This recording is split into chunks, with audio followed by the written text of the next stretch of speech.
औज़ुबिल्लाहिमिनश्शैतानिर्रजीम बिस्मिल्लाहिर्रहमानिर्रहीम। प्रोफेसर सैयद अमराट साहब आपकी खिदमत में हाजिर। अस्सलाम वालेकुम नाज़रीन।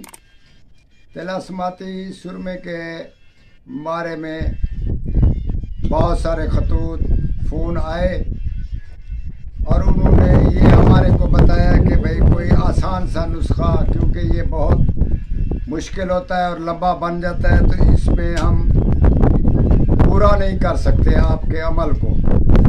इसमें थोड़ा सा कमी पेशी करें और लाजवाब अमल बताएं। हम आपकी खिदमत में एक लफ्ज़ तिलास्माती सुरमे के बारे में बताते हैं। ये बहुत कदीम यूनान से तिलास्मात में से एक तिलास्माती लफ्ज़ है। आप इसको फौरन उसी वक़्त उसी टाइम सुरमे की सलाई पे दम करके आंखों में लगाएं और अपने माशूक के सामने हो जाएं, उनसे बात करें। इंशाअल्लाह ताला अज़ीम वो आपके कदमों में और आपके साथ चल पड़ेगा।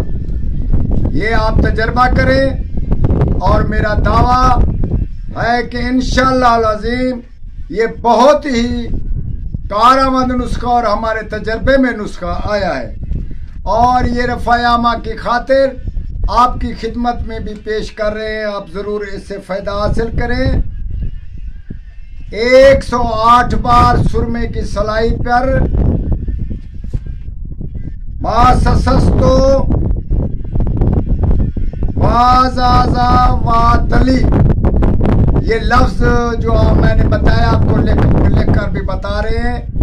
108 बार सुरमे की सलाई पे दम करके मशहूक का सिर्फ तस्वर रखना है, नाम नहीं लेना या कुछ और कुछ नहीं पढ़ना। आंखों में लगाकर सामने जाएं। इंशाअल्लाह अज़ीम ये तिलास्माती सुरमा तली पे जो जमाता है, यूं लगाओ और यूं आपके पीछे आएगा। ज़रूर इसका फ़ायदा हासिल करें और जायज़ काम करें और हमारे हक़ में दुआ करें। वस्सलाम।